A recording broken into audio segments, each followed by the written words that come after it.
managed to sneak out of work early one afternoon, desperate to escape the Hamptons madness. With no real plan, we packed up our camping gear and headed straight for the ferry, our shortcut north, avoiding the chaos of New York City. An hour on the water gave us just enough time to find a last-minute campsite on Hip Camp, sketch out a loose plan, jump on to the Northeast BDR in Salisbury, ride a stretch of Section 3 into Section 2, and wind our way to Hudson before nightfall.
Straddling the border of New York and Massachusetts is a must-see stop for anyone riding this area, Bash Bish Falls.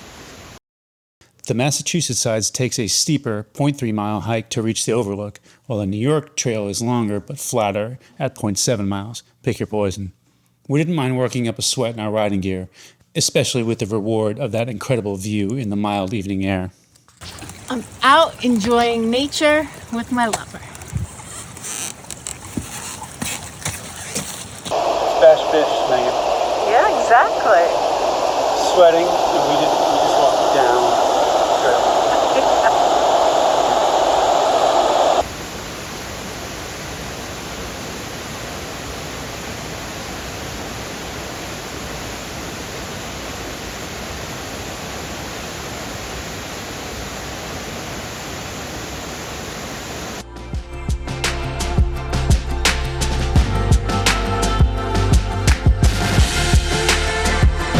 I know this isn't the most challenging terrain, but I could ride like this all day.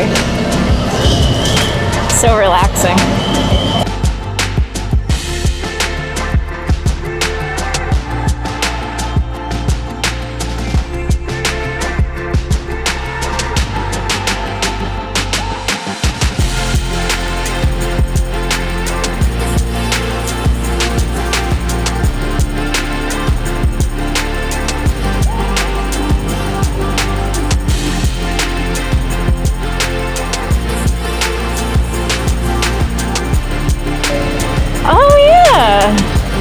Oh yeah, we've ridden this, that's right.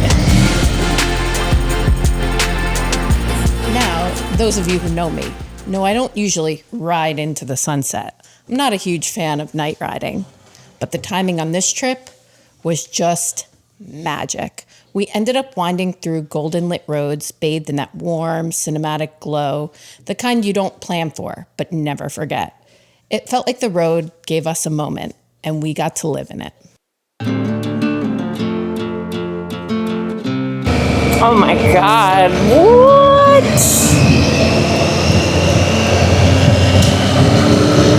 Holy crap.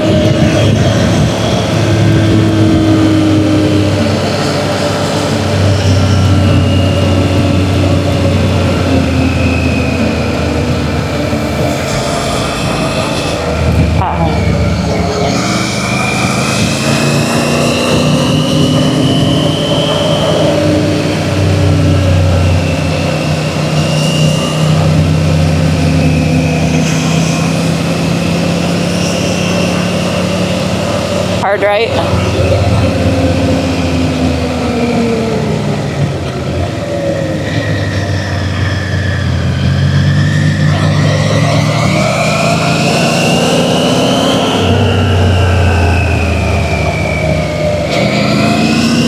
What was that? Yeah?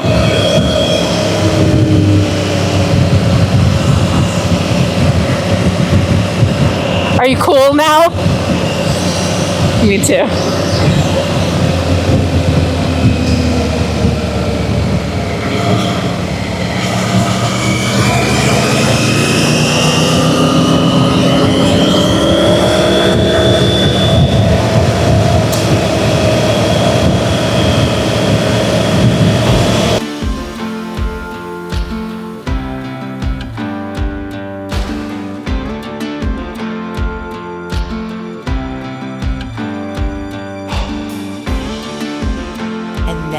The cherry on top of this entire ride, pulling into a pasture where horses roamed free, completely unbothered by the sound of our bikes. This little slice of heaven sits right on Section 2 of the BDR in Hudson, New York, run by an older gentleman who doesn't use a computer, which means he didn't get our hip camp reservation. We had a hard time finding him at first, but once we did, even though he wasn't prepared for campers, he welcomed us and let us pitch our tent anywhere in his field. Cooking my meat with my pocket. We're in a field, and there's no sticks around. No sticks. Doing a good job. Is it high? It's super hot. It's gonna slip off this knife. No fire ring, no picnic table, no facilities. But all the stars and all the love from those horses who greeted us again when we woke up, it felt like a dream. That's so cool. This beautiful boy came right up to our campsite and wanted to help me get dressed.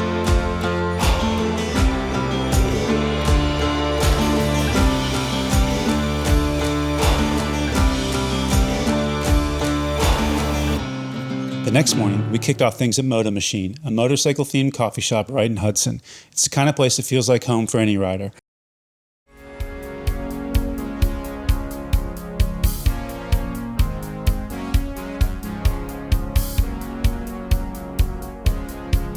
Walls lined with vintage bikes and gear, and a vibe that just invites conversation. While we were there, I met the gentleman who restored a Norton Commando 850. I had my eye on for next distinguished gentleman's ride, quite possibly.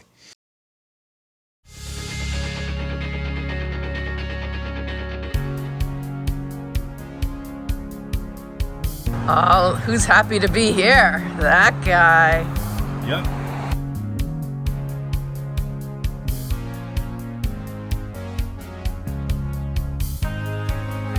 That's what makes this place special. It's connecting with people who share the same passion for motorcycles, and the coffee, almost as good as our own North Fork Moto Roast.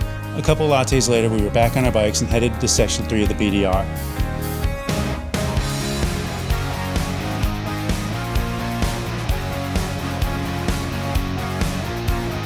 Riding through Beartown State Forest was a blast, the perfect warm-up for the real challenge ahead, October Mountain, with its loose rock climbs and deep rutted corners.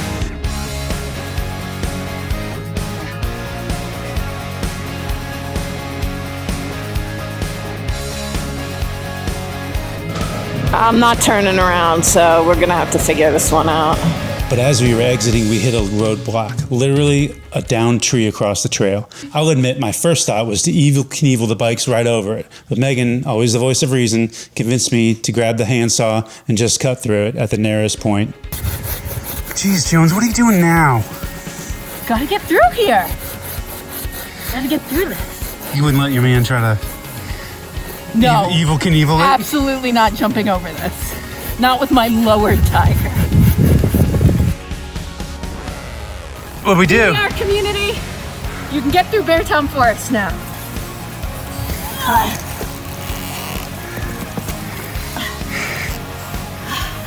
Nice. Here we go. Passable. Just don't fall in the water when you come through. Perfect. Nice work, babe. Teamwork. Give me a high five. Yeah. Didn't get wet at all. By the time we cut through, the timing couldn't have been better. Shane, the rider we had met at the grocery store the night before, rolled up just as we had finished. We're planning to meet him soon anyway, but this made for a perfect rendezvous. By midday, we were all ready for a fuel stop, and not just for the bikes. We rolled into Lee, Massachusetts, and found this absolute gem, the starving artist Creperie. Their menu is so creative. Drinks, crepes, you name it. I went for an Earl Grey matcha latte and a pear and goat cheese crepe. But you won't see them on the camera because we inhaled them before I could even hit record. We also tried to link Shane into our Carter group, but no luck. So fueled up and slightly disconnected, we headed toward October Mountain, my ultimate nemesis.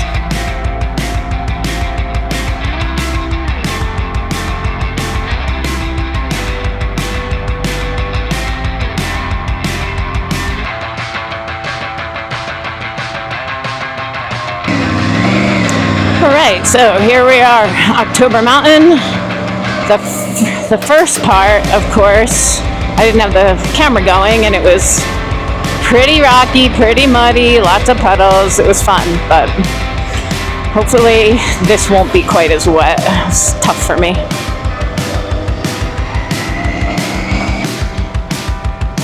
Okay.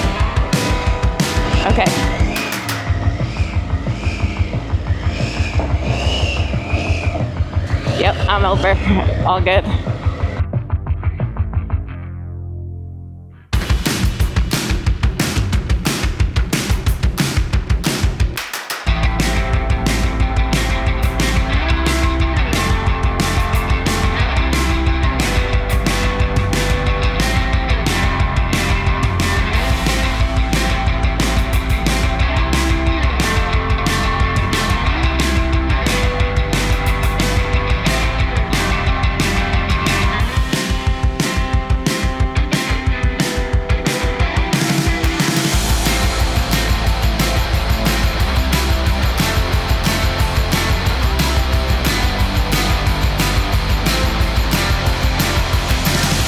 What the fuck was that?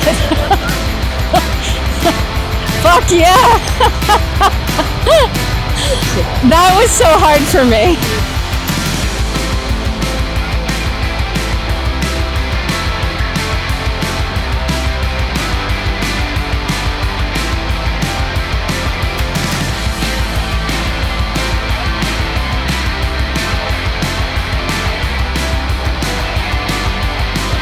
I'm good. I'm still up somehow. I don't know how I'm fucking doing this. I don't know how.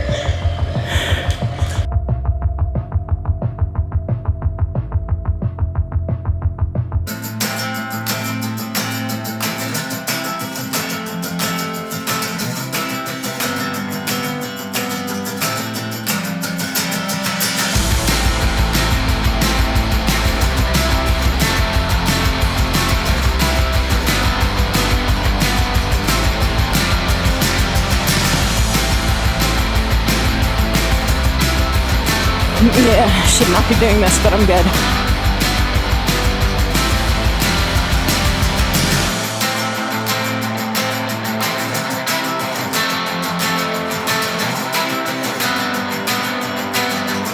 What you can't see on these action cams are the details that make this climb so intense. The loose rock, the jagged edges of the embedded stones, the deep ruts, and that relentless incline. On camera, it might look smooth and effortless, but trust me, riding it feels anything but. And here's the thing, October Mountain isn't just tough, it's long. At 16 miles, it feels like it goes on forever, way longer than most expert sections. By the time you're wrestling a 500-pound bike through endless rock gardens, you're definitely questioning your life choices. No one seems to talk about how brutal this section really is, so I'm here to tell you, it's a challenge. Be on your game, don't ride it tired, and definitely don't attempt it if you're dealing with an injury. But if you're ready for it, it's an absolute adventure.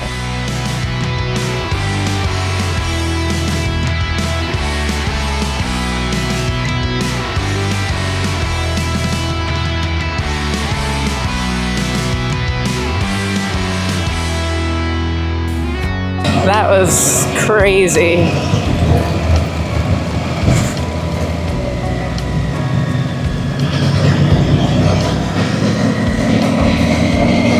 That's our friend Shane right there. We met him at the grocery store yesterday. He's been a great friend to us today.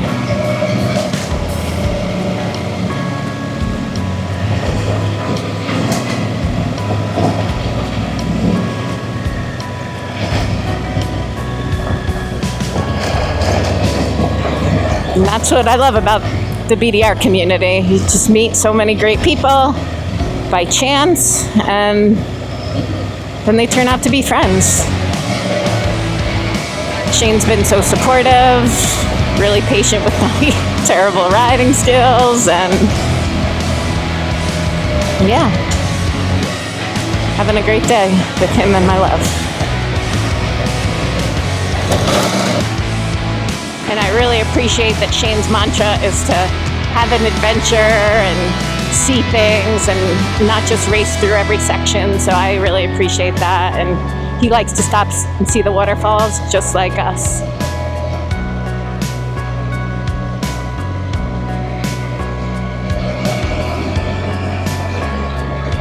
He's practicing to ride around the world, so he's got a great goal in mind.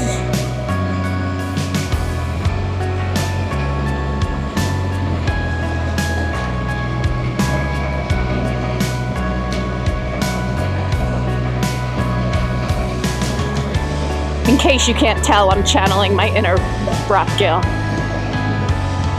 Just riding along, chatting to myself, yeah.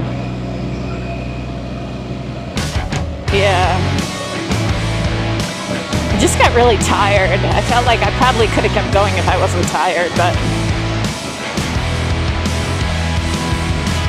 yeah, and I just want to be safe. I'd rather not push myself until I drop the bike or something. Left, right? Yep.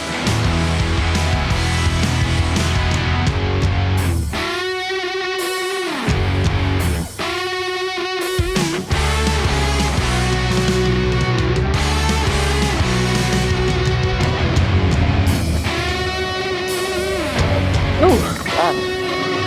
Hey.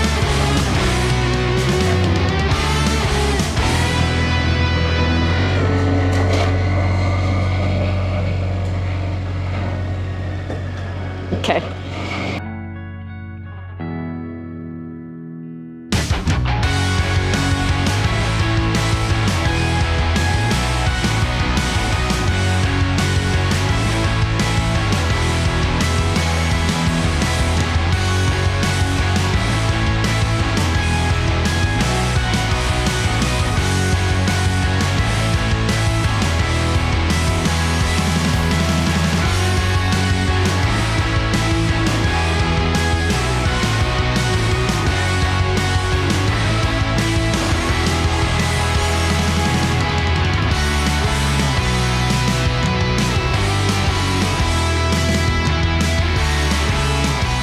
What'd you think?